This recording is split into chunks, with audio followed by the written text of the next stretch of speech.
各位观众朋友，大家好，欢迎收看10月初9 AM 新闻，我是嘉豪。今日发生什么事代？头先就来报认台。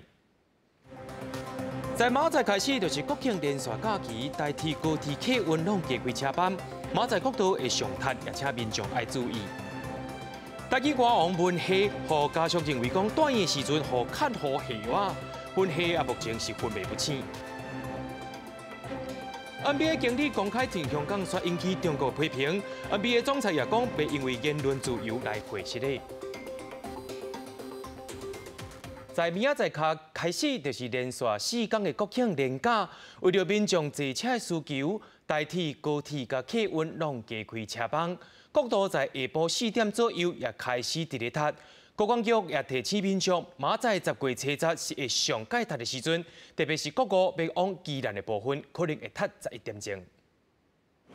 像是国庆就连续放4天假，下晡3点代替月台都已经客满拖行李赶要坐车的旅客。啊，说实在的，这次的那个双十节比较难订。你等下去买的话是有座位的。我想应该是没有座位啦，就是要有心理准备，要用站的。放假的第一天，今天下班以后到明天中午之前，中长途的对号列车的票都已经售完了。因应连假疏运，代替伫国庆连假加开215班次，有高高峰会伫初9、初10，逐天有83万人次坐车。台北捷运站下晡人排真长，想要坐客运的乘客，敢若当伫现场排队等补位。连假期间，国道客运逐天有高会当提供12000班的车次。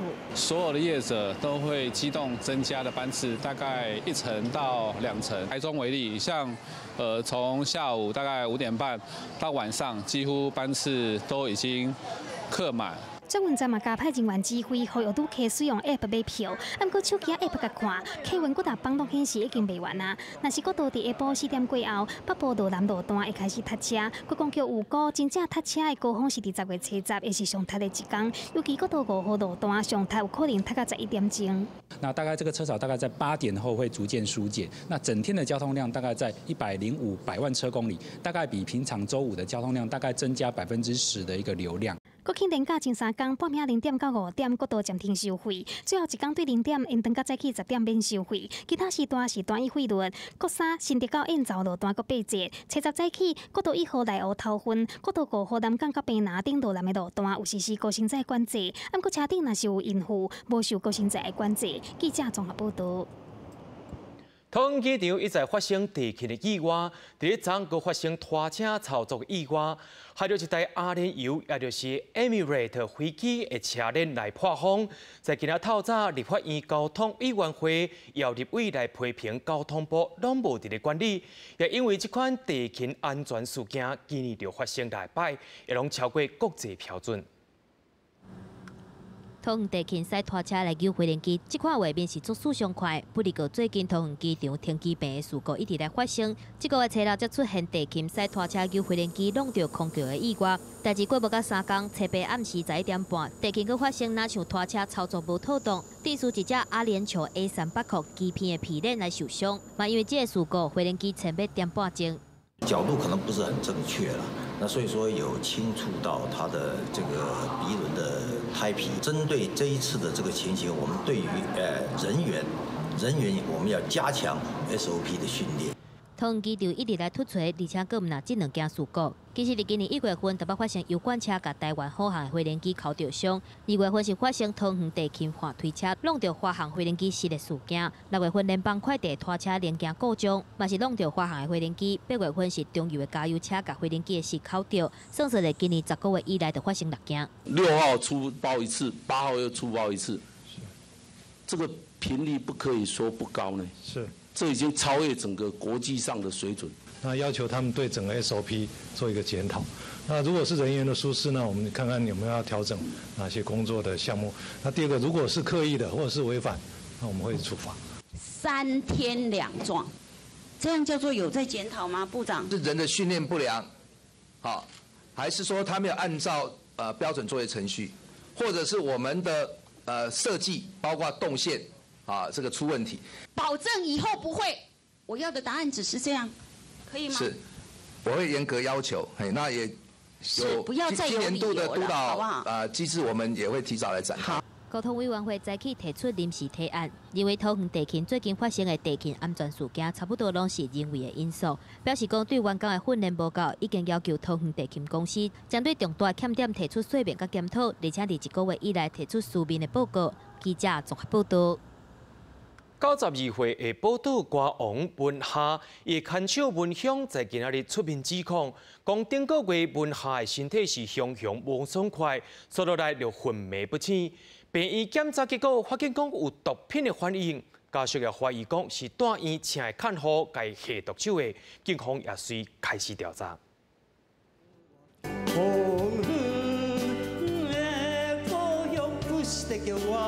古堡歌王文夏用黄昏的故乡唱出海外游子无法度回去故乡的无奈，伫歌单唱起来。伊今年92岁，顶个月感染肺炎来大病院，啊，毋过选拿手去互看护来下药啊。因某文香找到出面来说明，讲到后更甜，毋敢相信顶个月送病医疗就昏迷真济工，而且迄天拄是结婚50周年。他说。那里面就是有毒品的这个反应，就是里面有大麻的成分，还有一粒棉的成分。我吓一跳，我说怎么有这个东西？是你们吗？我说啊，你们医院开的药给他吃的啊，有这些成分吗？他们医院说没有，我们不可能有开这些东西给他吃。文夏本名号做王瑞豪，用黄昏的故乡，妈妈请你也保重。等等，这歌真侪人听过歌曲，伫歌单唱起来，而且搁伫2012年得到金曲奖特别贡献奖的肯定。文夏顶个月12感冒大病院，拄好拄到中秋连假，看护欠人，家属透过校外的中人找细蛋的看护来顾。隔顿工亲友去甲伊看时阵，文夏煞是一直困，安怎叫都叫袂醒。想袂到边的看护嘛是同款的状况，互家属看甲硬气。看到文夏的状况无变好，家属感觉一定有问题。15病医验照了，才发现讲文夏体内所验出一粒棉，大麻的都不反应。家属怀疑看护涉嫌吸毒，所以来提告。一直叫他叫了半个钟头也叫不醒他，然后叫老师，老师也叫不醒。这个看护怎么会一直在照顾病人的人？为什么会一直在睡觉？调阅马偕医院他的就医记录，还有他用药的处方签，现场的监视器，在最近的最短的时间内完成之后就锁定特定犯嫌。家属要要求看护去验照所用记转，专案目前进入侦查的程序。警方团看护到案说明，要甲案情查清楚，啊，毋过伊否认有持刀。另外，文香有铺文夏出医疗的状况，相片内底伊看起来真清澈，啊，毋过头毛白深深，身体看起来真烂的模样，甲过去有侦查。文香到警阁毋敢甲文夏讲，去验出有毒品的反应，希望讲会当赶紧查出真相，文夏身体会当赶紧好起来，继续完成纪录片的摄影。记者综合报道。台湾驻台办办事处福冈分处日前伫国庆酒会顶头公布着日本首相安倍晋三祝福中华民国国庆的贺电，互看作是外交的突破。落尾日本官方出来否认这封贺电，行政院长苏贞昌认为讲有订单，也要求爱查清楚。台湾伫日本台办办事处的福冈分处国庆酒会出现署名是日本首相安倍晋三的日本贺电，写着祝贺中华民国108年国庆，同时祝国运昌隆。这封贺电被公开了后，被看作是台日关系一大突破，引发的争议也不哩大。不過日本政府是随即否認。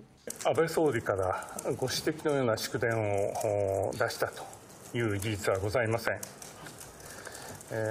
そして、日本政府の台湾に関する立場は1972年の日中共同声明にある通りでございます。日本官方否認安倍發出的賀電，也閣再講一個中國的原則。而助理代表謝長廷背後暗示講，日本方面敢若講無發賀電，並且無講賀電是假。台灣這邊有外交突破，中國一定會抗議。他沒有說賀電是假的，假的話是犯罪行為。他沒有說賀電是假的。那他這個講法是什麼意思？我想這個就是外交嘛。不過，行政院長蘇貞昌背後認為，駐外人員受過嚴格外交訓練，不過停書被完備就公布確實有不當，要求查處。外交部交會回應講，這個代志無需要在政界頂邊一直討論。駐代表處確實有收到賀電，重點是賀電停書是不是完備。我們會做一個查證，那完了以後，根據這些事實跟這些結果，我們外交部會做一個決定。大家都很關心，這是真的還是假的？那基本上呢，剛剛呼籲就是大家不需要在這個真假的這個問題打轉。一般的話，那個像大陸的國慶，那个就是有首相，他甚至于拍个影像打，然后这个给大陆这祝贺国庆，他有影像，当然是真的。马前政府的外交智库学者接期，台湾甲日本无正式邦交，本来就无度算外交正式管道祝贺国庆。也毋过，若是有人为着抢讲造成发生争议，当然爱查清楚。外交部澄清，福冈分处是指着长期信任的政坛朋友转交贺电，单方甲日本拢充分了解，并且掌握日本方面的立场。记者综合报道。针对总统蔡英文博士学位的争议，伦敦政经学院在今仔日也发表声明，证明蔡英文确实在1984年摕到法学的博士学位。蔡总统除了感谢母校，也讲目睭无买白金的人是绝对看无，也希望这场纷争到这为止。亲切问好，总统蔡英文再去接见美国主管太平洋岛国事务的副总理国务卿孙晓雅，感谢伊出席台美头一届太平洋对话，做伙维护区域稳定。蔡总统强调，台湾的新南向政策和美国的自由开放的印太战略有共款的理念，嘛希望在 APEC 架构之下，促进彼此的合作关系。今年 APEC 的主题是连结人群，建构未来。我要借这个机会。重申台湾愿意全力的跟美国以及其他理念相近的国家加强合作，在 APEC 的架构下，共同因应数位经济的挑战。除了台美关系继续升温之外，蔡总统的母校伦敦政经学院嘛针对博士学位的争议发表一份声明，证实蔡总统确实在1984年得到法学博士学位。落尾，蔡总统在面册顶悬发文，感谢母校发表正式声明，并且以刻目睭的人看不到真相这个语言回应质疑伊学历的人。有关于总统的学位以及论文，LSE 的校方的说明自然是最精确无误的。那我们也希望呢，在此之后呢，这些有许多的无意义的质疑或者是抹黑呢，应该要止息。总统府强调，伫咧台湾蔡总统论文的电子档会当透过国家图书馆公开下载，呼吁质疑的人莫阁浪费社会大众的时间。蔡总统嘛为台湾恶质的政治文化，甲母校带来困扰，感觉真失礼，希望争议会当结束。记者综合报道。高雄市长韩国瑜敢会请假来拼总统大选呢？根据着联合报甲苹果日报报道，讲韩国瑜会伫10月中请长假来拼选举。不过韩国瑜是无来回应，市政府的人事处也无收到请假申请。也因为安尼，民进党的议员也真不满，批评韩国瑜是挑工要闪避议会的总集选。来到高雄头一届体检会场，市长韩国瑜和对手伫形意世界拼生死，总统大选真瓦金，敢会嘛？互韩国瑜下定决心，要上战场，甲竞争对手拼一个输赢。因为风声讲，伊将要请长假投入去选举的声音唔捌停过。他请假并不会影响高雄市民的权益我想这个是不可能的。再厉害的副市长，重要的决策市长不在的时候，谁能够做决定呢？那如果市长能够用请假的方式，然后副市长就来做决定，那我们选这个市长又要干嘛呢？这一段时间表示说已经紧锣密鼓的在做竞选的动作，所以对于市政的部分呢，如果可以有一个代理人来做这件事情，事实上是比较合适的，也比较能够及时的去处理市政的问题。国民党团认为，安尼会当互市政由专人负责，无虾米唔好。民进党议员是批评韩国瑜，若是请假是放杀高雄，爱伊归去失调。只是地方首长拼选举的时阵，请假的情形未少。前任市长陈桥拼连任的时阵，嘛捌请假15天，但是互对手杨秋兴批评无伫顾迄当阵天高一个疫情升温。前新北市市长朱立伦嘛捌伫顶一届总统大选的时阵请假64天，期间跳过总集选，嘛互新北市议会民进党团炮轰荒废市政。高雄市长韩国瑜嘛风声讲有可能伫中旬请假，共款互人质疑闪避总集选。15号要请假还是16号要请假？好，那就这样子了，谢谢大家多多关注，好不好？刚有要请假，韩国瑜嘛是同款无要回应，但是人事处表示，目前无收到市长请假的通知。但是以韩国瑜的假来看，头一档会有薪水的暑假7天，年假14天。啊，不过有薪水的暑假已经请掉6天，年假阁用2点钟，只敢若剩14天阁6点钟。若是有影要请假，上悬有可能有80多天的假期拢爱扣薪水。记者综合报道。2020年总统甲立委的选举无到100天就要来开始咯。民众党也派出8位要来选区域立委。台北市长郭文哲也表示讲，无分区的立委已经有名单。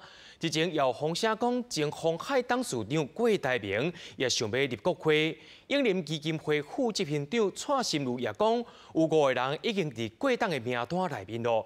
也家己讲，伊有向国党来表明，伊家己也想要来选立委。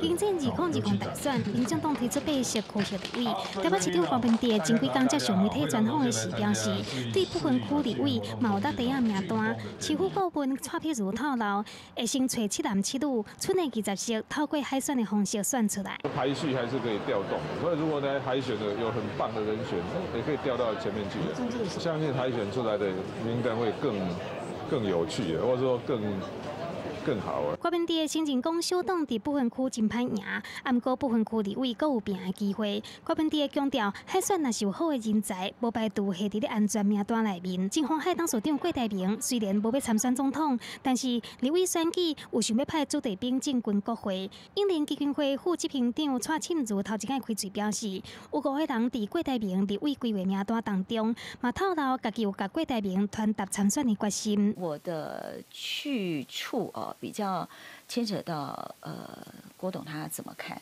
家圈又必须要跟这个郭台铭有连结，所以其实现在也是在思考说，包括我，包括郭心怡，包括高虹安，还有周守训，我们到底要怎么摆？ 郭家军头一波立委名单按算20公布，风声讲包括蔡庆如、李进英、郭欣怡、高虹安和周守训总共5个人，已经做好投入选战的准备。李进英确定以无党籍的身份参选新北市立委，和国民党开除党籍。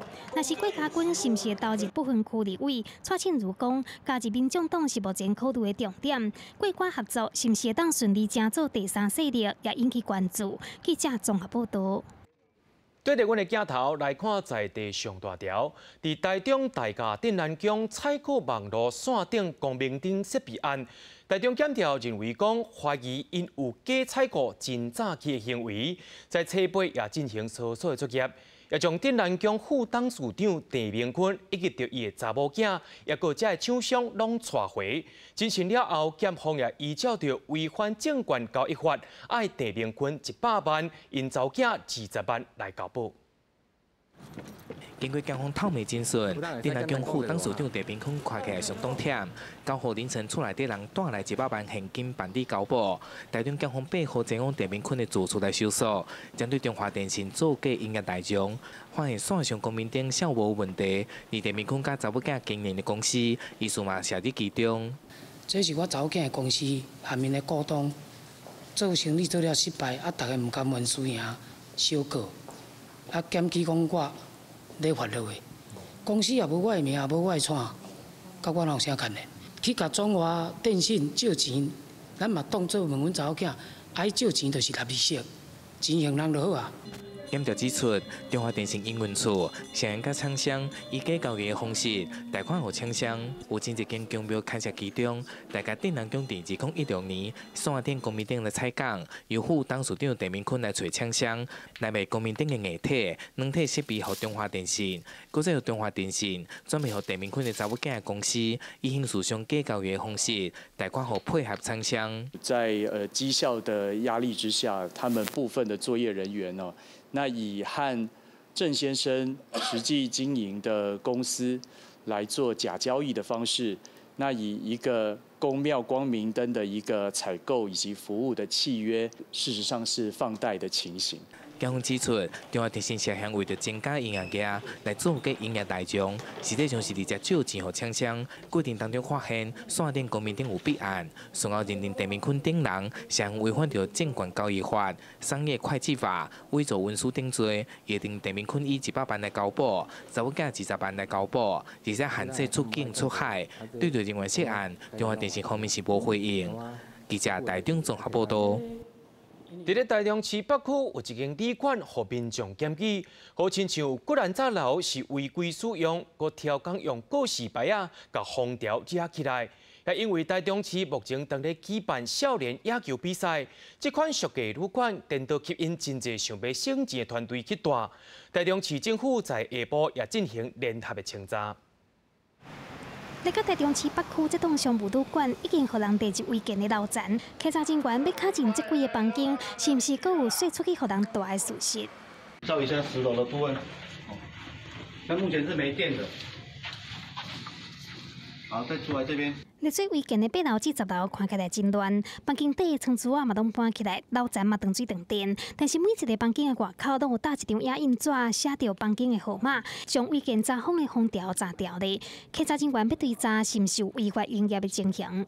入房的登记的房间数我们核准30间，那他们昨天登记的入房数是23间。都是谁来住呢？刚刚看的部分都是学校的学生。有民众甲媒体投诉，这间台中北区的商业旅馆8楼至10楼违建的楼层，怀疑无适当使用，其他的楼层嘛照常营业，反倒讲有公共安全的记录。搁再加上最近台中市当咧办金龙杯笑房，旅馆的租金属有未少小球员集体带入去，为着确认是毋是有不法的代志，台中市政府下晡联合稽查，初步认定违建的部分无出租的事实，指讲15年已经在做违建的楼层，目前拢第一摆听。这个在我们违章建筑执行原则属于那个寄存违建，是属于排拆。我们现在执行是以施工中违建优先做拆除。合法建筑的部分或违法建筑部分，我们都会要求做公安申报。只要业者有做公安申报，即使是违建的部分，都会纳入一并检讨。台中市都发局指出，这栋商业旅馆1楼到7楼属于正常合法使用，8楼至10楼是属于整体的违章。但是白天案件不哩遐济，什么时阵拆除无时间表。消保官是表示，违建的部分必须要进行公安申报，民众住的时阵会当要求提供合法旅宿的使用执照，确保住的安全。记者综合报道。行政院长苏贞昌伫昨也宣布讲，大拿埔迁村案已经来核定，也会协助这2万人来迁村。迁了的土地也会征做产业园区来用。不过地方也质疑讲，这一切拢是为着选举。为空中来看，规个大拿埔用泡泡的空气，就是居民生活的日常。因为周边有中油大拿炼油厂、台电大拿发电厂等等的大型工厂。正当当地来做普查，有9成居民愿意迁村。虽然陆续办过几场的说明会后，稍稍无消息。不过行政院长苏贞昌8号来宣布，大拿埔的迁村案已经核定。迁村的人数高达19000多人。产生的310公顷的面积，也就是说，人迁走了之后，会产生310公顷的面积，来作为未来这个循环专区试点材料这个产业园区的用地。新的社区呢，大概有154公顷的面积。行政院表示，迁村案将会投入将近1000多亿的金额。不过，这个消息无互当地居民伤过欢喜。民众是质疑中央家己来宣布这个计划，但是因说合计划书拢无看到，免哪相信着政府的诚意。大林埔迁村1054亿是大林埔迁村专拨级吗？还是包括南新计划的新材料园区的开发的总土地？是因为新材料园区要去规划要开，才有大林埔的迁村案，案件变成得变了。实质要来操作，你是怎么操作？你是怎么执行？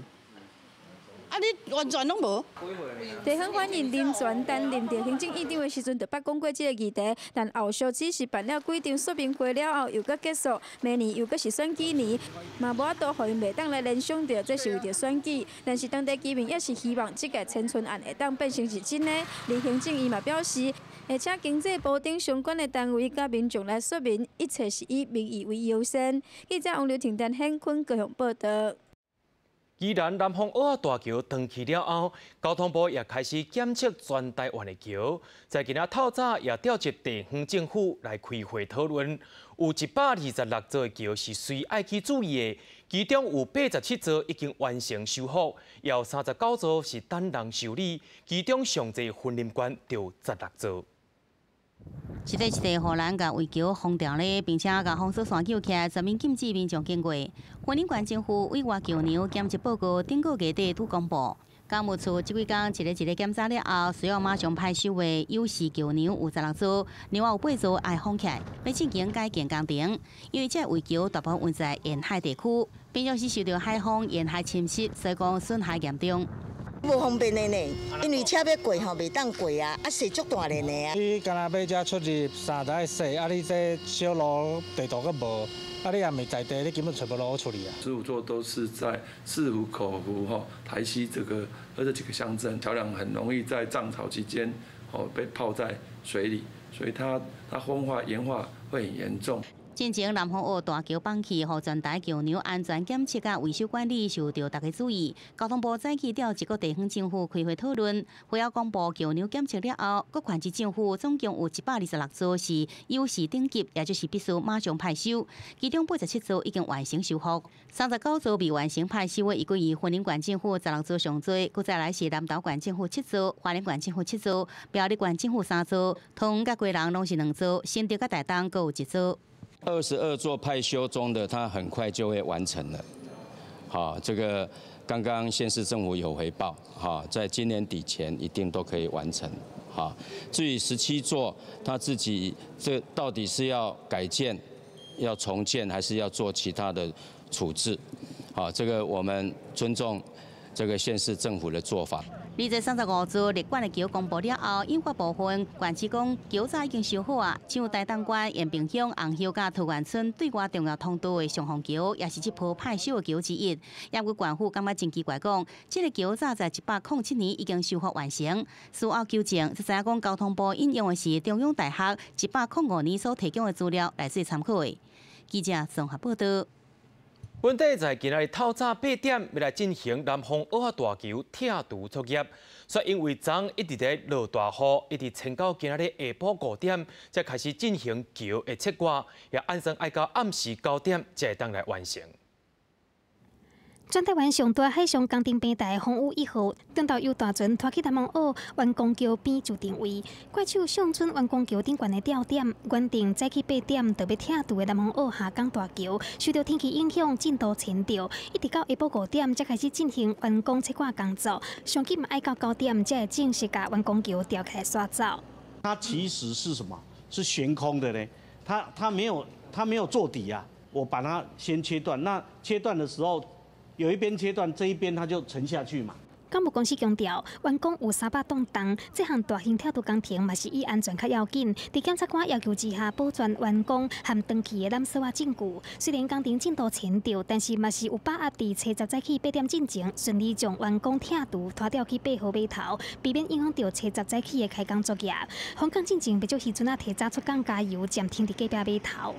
有些渔船都在我们12、13码头那边卸渔，这是我们当初有协议的一个协调准备的工作，希望能够提早就是说让我们的工期能够缩短，这是渔民最大的一个希望。渔会表示已经甲渔民沟通好势，施工期间造成出海不方便，渔民拢会当体谅，嘛毋望工程加快进度。记者综合报道。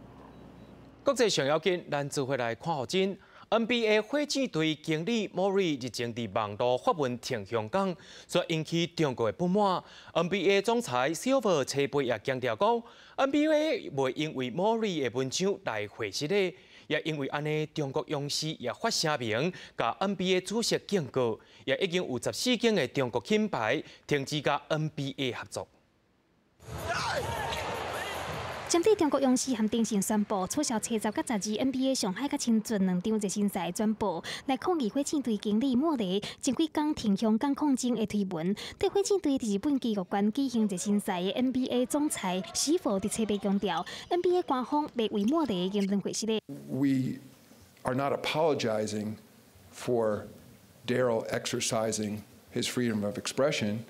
I regret again having communicated directly with many friends in China that so many people are upset. 中国勇士车杯再次发出评论，指责伫中国名权越做笑话的史佛，挑工混淆国家主权和言论自由，充满相同标准。佮批评史佛的人品有问题。中国外交部伫车杯嘛做出回应。教皇们，如果脑子还清醒的话，应该迷途知返，收回冒犯中国的错误言论，并真诚向中国球迷道歉。跟中方开展交流与合作，却不了解中国的民意，这是行不通的。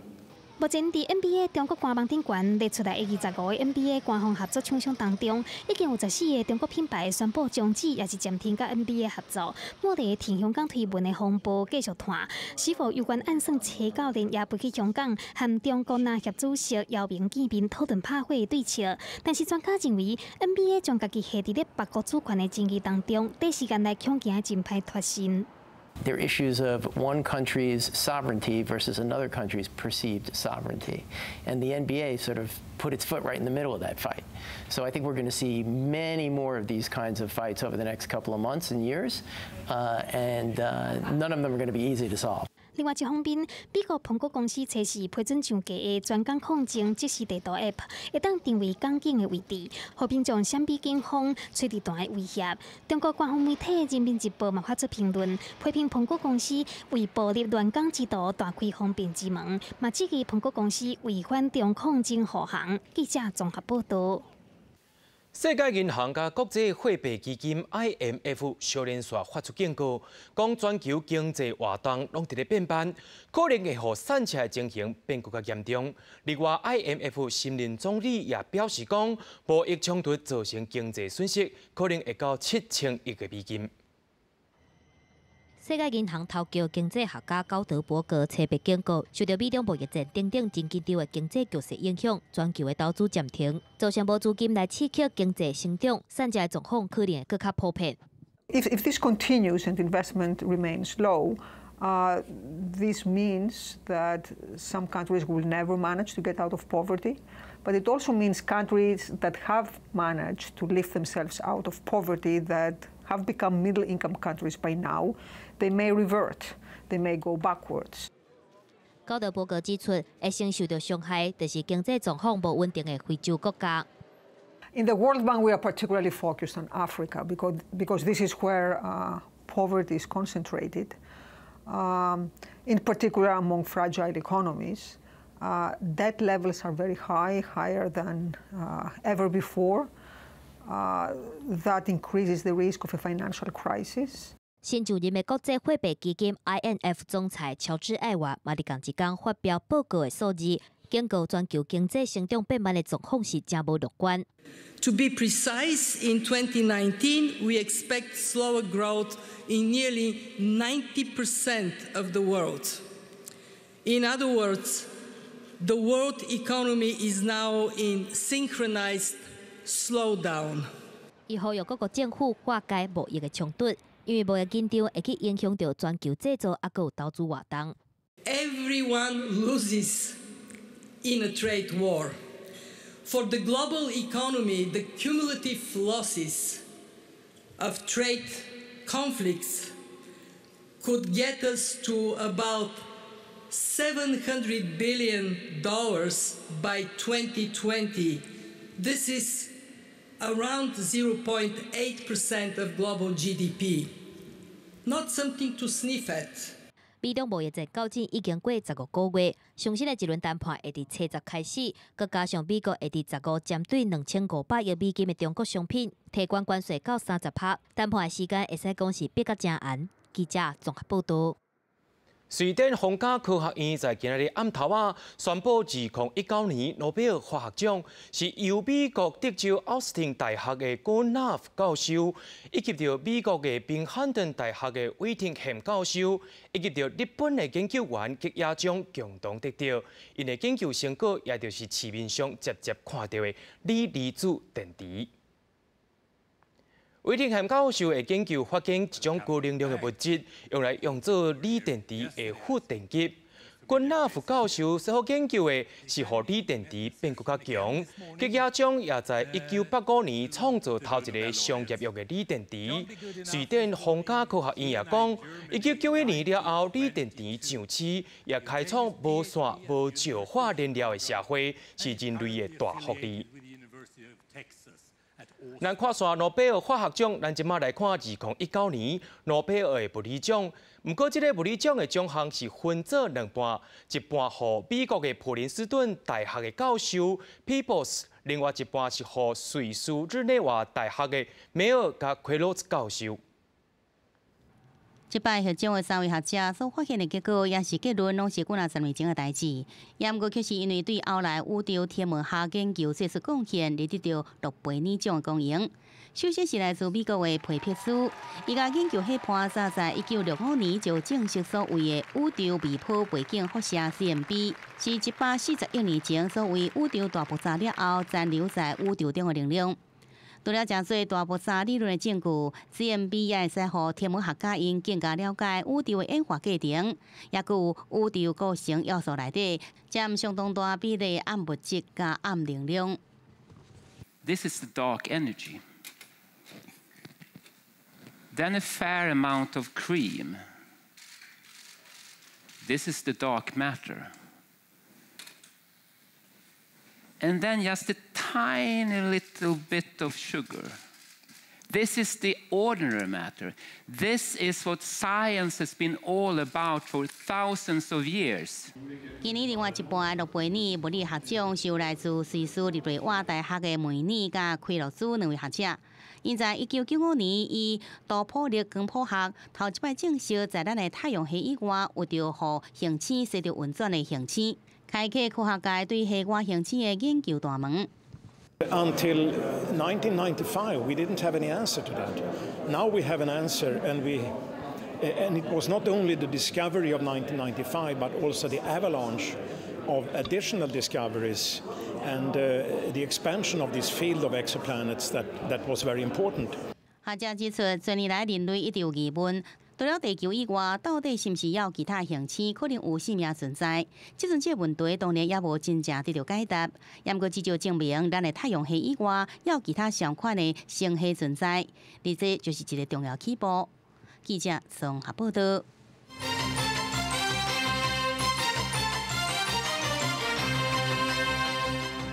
接落来，咱来关心到香港的消息。香港的地铁在这2天拢是提早到暗时8点就关啊，也因为香港政府动用紧急法，不准民众伏面抗议，也有民众讲香港袂输伫咧宵禁共款。另外，明仔就是中华民国双十国庆，有网友伫咧号召讲，要伫香港的街路插满中华民国的国旗。有评论者来分析讲，这款行为就是对香港政府的不认同。香港地铁免费接送的巴士，则原本要拄过2站坐地铁的民众，找到是香港政府动用紧急法禁止人民伏面游行集会第5天。毋过港铁也是甲将军二等等7个车站关起来，而且提早到暗时8点就全面停驶。这个代志，互真侪市民拢感觉真愤慨。这里好像已经有40万、50万人，将军澳这太多地方都是走这条路嘛。现在只要一条隧道。还有一条山路，上班之前你不出去的话，肯定不行。现在我今天8点钟起床，然后过来11点，我大迟到啊，然后我给我的上司骂了一顿。就算讲香港政府甲港铁讲地铁站是因为去有人破坏才会来停驶，毋过民众已经对政府失去信任感，而且商场甲闹区的店头最近拢对港铁的脚步提早休困。有民众讲最近的香港就若像宵禁共款，麻烦了讲暗时去街仔路，随时拢会去有香港警察来拦查。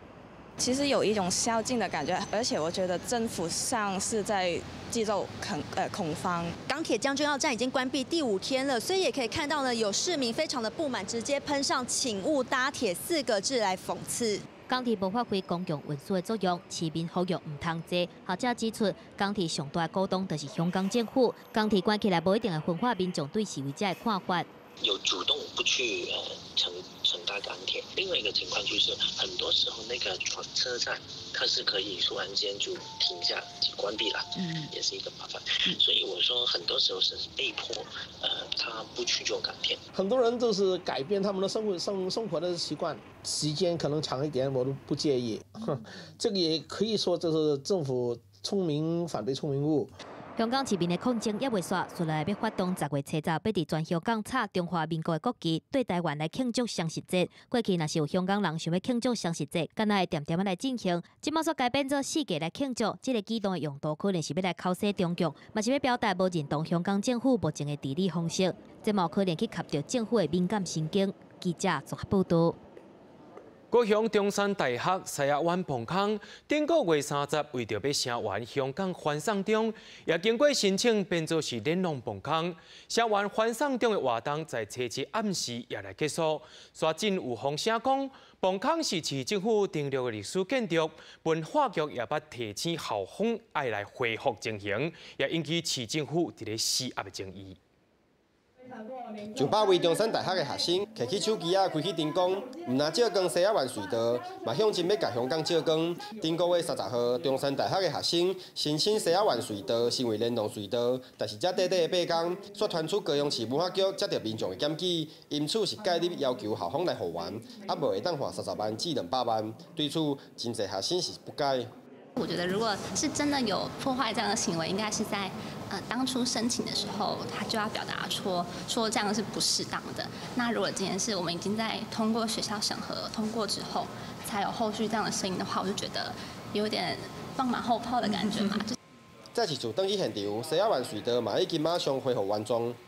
高雄市文化局是解说，因为隧道是历史建筑，这个主管机关立场。 按照文化资产保存法规定，提醒校方必须爱维护建物的原貌，在尊重多元言论之时，也盼望各学校共同来维护。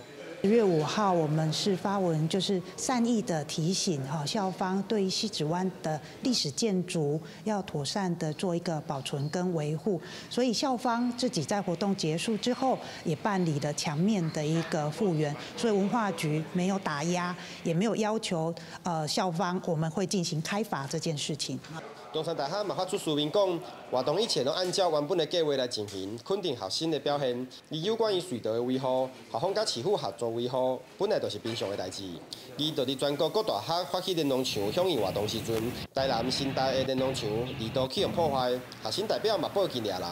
好，那经我们追查之后，我们发现有一名骑脚踏车的老年人，有沿途有扯下的动作，目前正扩大追查中。 新大校方是表示，至于言论自由，对联络墙校方是秉持行政中立、尊重言论自由的立场。而警方是讲，台湾是民主法治的社会，学生嘛欢迎无共意见的人伫墙顶面留言，但是请唔通动手来毁损海报或者是留言的字条，以免处罚。记者郭进俊、文静云，台南高雄综合报道。 台南成功大学航太系混合火箭团队日前成功发射210个混合火箭，这也是台湾的学术单位头摆将1500公斤的火箭射出去，而且火箭所需要的关键零件，对设计、技术到制造，拢是100%台湾人家己做的。78座屏东保丹乡旭海海华研究团队把火箭发射台做好，替发射来做最后的准备。 把烟引点落，火发出来时阵，产生1500公斤的沙粒，成功把火箭送去了天顶。单节火箭要直接进到那个轨道会很困难，由地面这样打上去会很困难，所以还是要走多节火箭，这个技术是一定要，这关键技术一定要掌握。对于表示，东港专程追踪火箭高动态的姿态。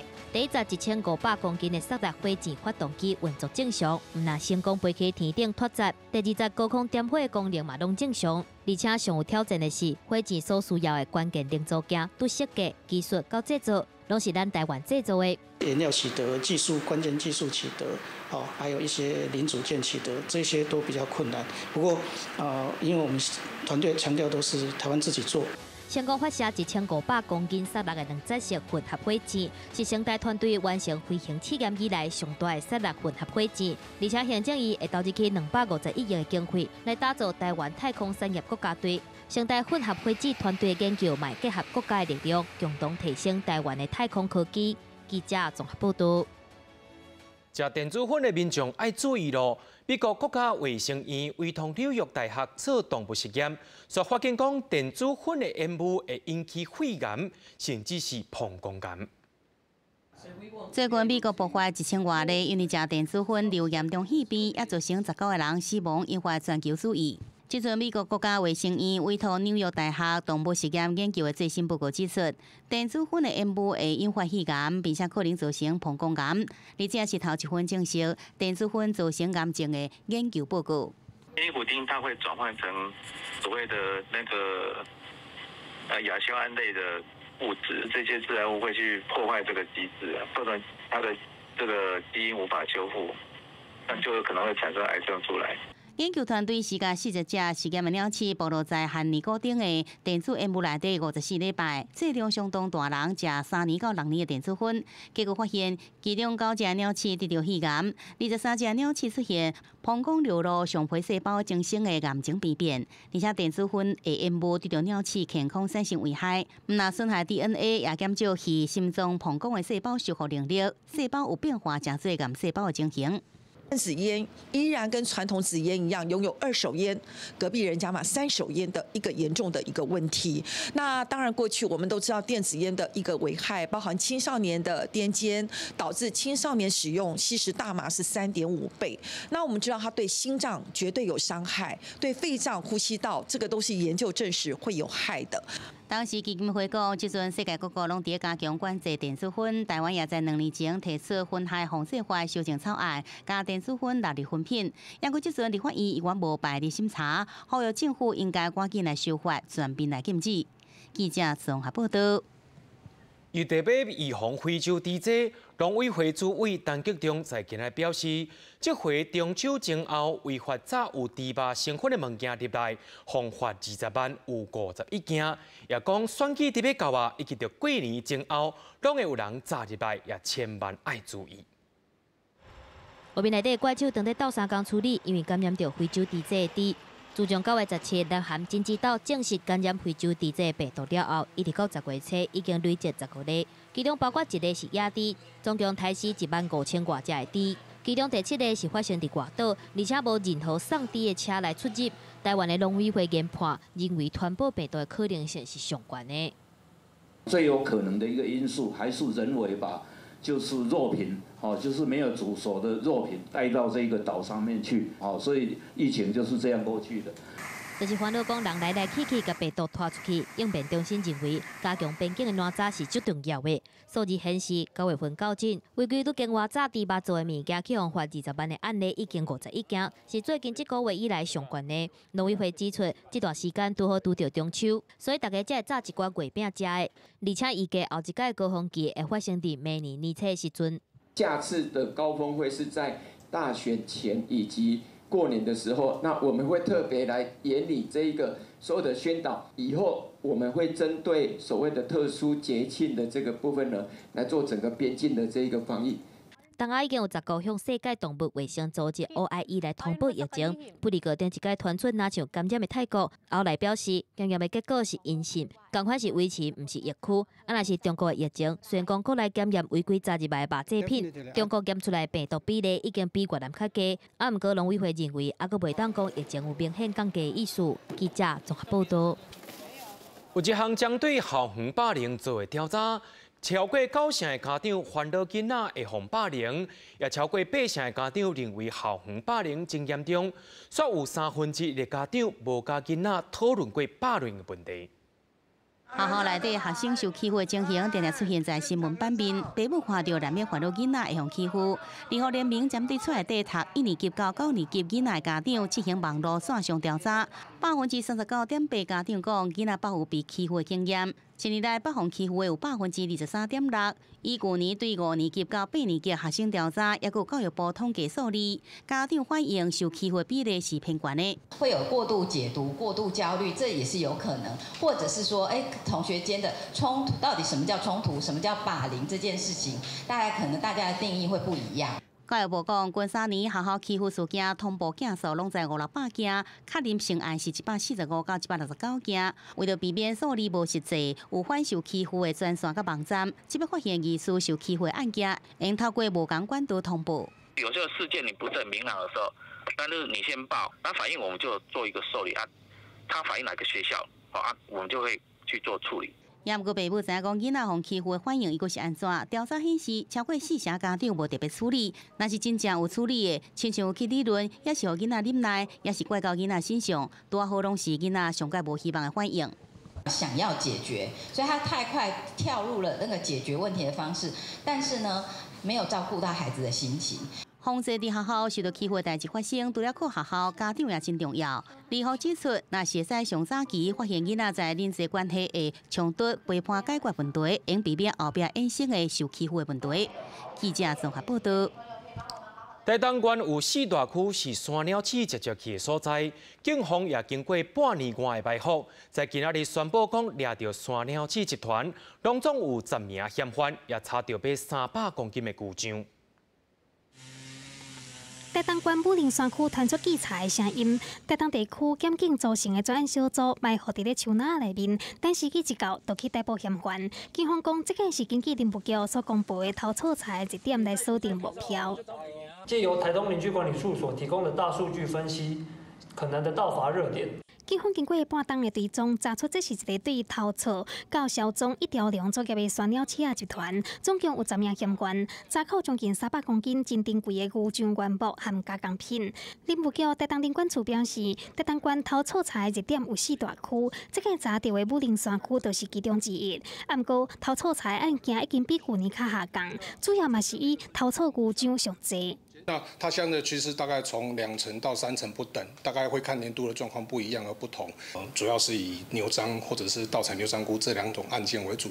吴昌又讲，森林巡山员的卡手无够，但是公布山鸟鼠定了偷错的热点了后，颠倒变成全民关心的焦点，而且嘛含偷错查热点地区的部落社区组成森林巡守队，有个偷错财案件会当一档比一档较减少。记者综合报道。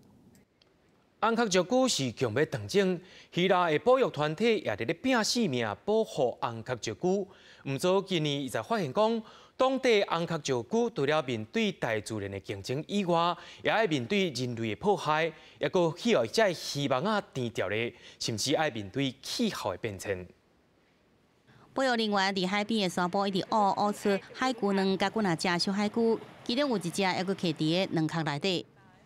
It's really weak though, so we can take it out of the egg.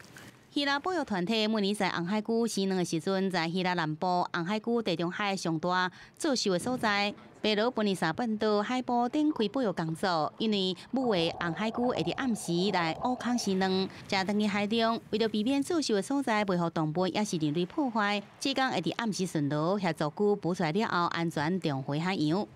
So this year in the Kyparissia Bay, Archelon has recorded more than 2,500 nests. 红海龟寿命虽然会到80岁，不过已经被列作濒临危险的物种，因一出世就要面临性命威胁。身体才5公分长的细只海龟，伫一步一步爬向海洋时，可能会互海鸟、狐狸这天敌攻击。真无简单，进入海中了后，如果要真拍拼，世界受来受去来找食，相拼一马鱼仔才会掠食者，存活的几率是真低。每年在希腊拢有超过600只会死亡。Από τότε, από το 1994 μέχρι και σήμερα, όλα αυτά τα χρόνια, έχουμε φτάσει στο επίπεδο να έχουμε περιθάλψει περίπου πάνω από 1.100 τραυματισμένες θαλάσσιες χελώνες και είμαστε στην ευχάριστη θέση να πούμε ότι ένα ποσοστό της τάξης πάνω από 56 περίπου % έχει επιστρέψει πίσω στο φυσικό του περιβάλλον. Τις έχουμε απελευθερώσει ξανά. Probably a boat injured her. You can see here and here the scars from that boat strike. 保育人员讲，每年有大量的红海龟因为食到塑胶，互希望低调咧，也是互船皮拍到受伤死亡。气候变迁也造成港的红海龟数量大幅减少。另外，希腊政府计划在爱奥尼亚海海湾甲地中海北部进行石油探勘活动，也对红海龟生存造成冲击。记者综合报道。电价跌要来，天气是好也是歹，做伙来看预报，您就知。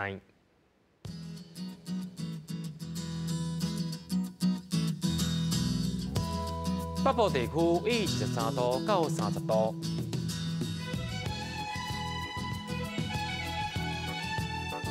中部地区为23度到32度，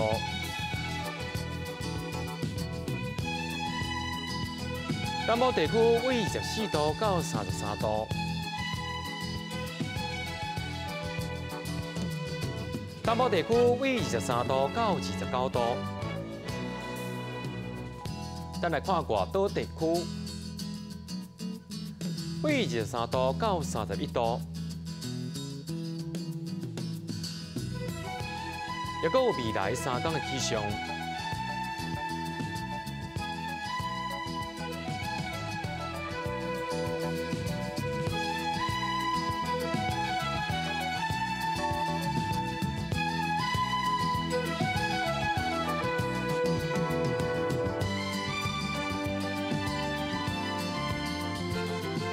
新闻的最后也带恁来看吴先生画图去拍卖，也感谢您收看今仔日的暗新闻，我是嘉豪，马上同一时间咱再会。